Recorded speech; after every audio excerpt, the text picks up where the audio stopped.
Now, here, the UK government is expected to announce a deal shortly with Labour rebels on its planned benefits changes. Let's speak to a Labour MP who was planning to rebel against the bill, Olivia Blake.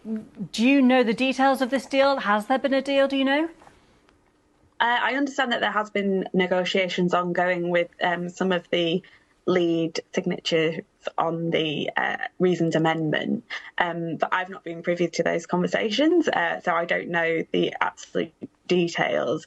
But some of what we've kind of been hearing has suggested that there has been some concessions offered, and that people seem to think that these might be beneficial. However, I think that the rebellion is bigger than the conversation that's been had at the moment. So I think a lot of us will be wanting to see the details of any deal that has been done, and whether or not that meets kind of the red lines each of us individually hold. Because I think what hasn't been understood throughout this whole process, and I speak as a disabled member of Parliament, is the lack of understanding around disabled people's lives and the impact that these suggested cuts would have on people's ability to go out to work. And I think that has been missing from the conversation, and we've repeatedly heard it wrongly being said that PIP is kind of an out of work benefit, when it actually many people who are receiving PIP do get it. So I'm really hopeful that the people who have been able to have conversations with Number 10 over the last 48 hours are able to come forward with some meaningful proposals. And I have huge respect for Meg Hillier as chair of the Treasury Select Committee, and I'm very hopeful that they have some positive things to say. But personally, I think we need to take a step back. We need to actually include disabled people, like myself, in the discussions about what it actually means to be disabled in the UK at the moment, and what actually, perhaps rather than punitive measures to restrict access to benefits, what actually would help tear down those barriers to work that we all have to climb over every single day. And has anyone from Number 10 or the Down Street operation reached out to you in the last day or so on this? I mean, I've been talking to people throughout this process, and I've been talking to people at Number 10 with ideas that I have around ways we could improve the system, or other incentives that we could be looking at for employers, because as many disabled people like myself would tell you, it's very difficult sometimes to find employment as a disabled person.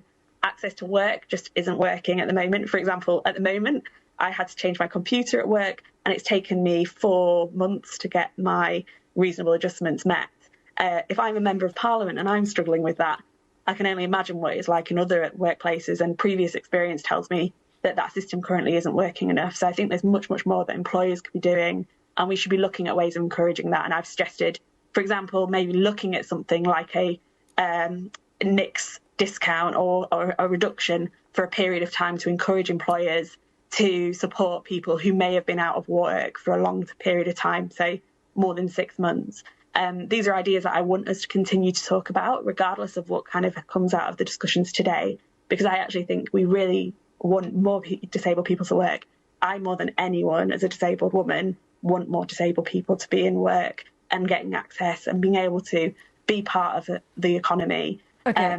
Can I just ask you, in terms of what we can I just ask in terms of what we know at the BBC? People have said, in terms of any deal, they're talking about the fact that existing claimants of the PIP would continue to receive what they currently get, as will recipients of the health element of universal credit, and that the support to help people into employment will be fast forwarded, so it happens sooner.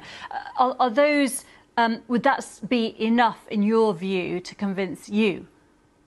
I mean, I'd have to see the details of that, but the first thing that springs to my mind is that could risk a two-tier system. And, for example, if you were to have a heart attack under the day before the changes, and then you had the heart attack the day after, would you be treated differently? And is ultimately that fair? So I would have to understand the details of that and what that might look like, and if there would actually be further impact of some of the things like Stephen Tim's review on the criteria that might help with that or not. So I think it would be difficult for me to say whether or not I would support that, because as a headline, to me, the first thing I think of is would this produce a two-tier system? Can I just ask you very, very quickly? I mean, you said that the rebellion is bigger than just the initial details of this. What do you mean by that? I mean, because there's been some suggestion that Meg Hillier would withdraw her amendments. So would you then be forced to support what the government is doing, even if you don't fully back everything in it? I think we'll have to have conversations, and I obviously really want to support the government. That's what I've been saying from the beginning. I'm really disappointed that we're at this point. The amendment is one thing, but then there'll obviously be votes on the actual legislation itself. And I think, I need to see the details of what's been proposed. I really want to be able to support the government on this, but they need to listen. And I think actually, ultimately, they need to take a step back, look at this in the whole, and include disabled people's voices in it. OK, Olivia Blake, many thanks indeed for talking to us.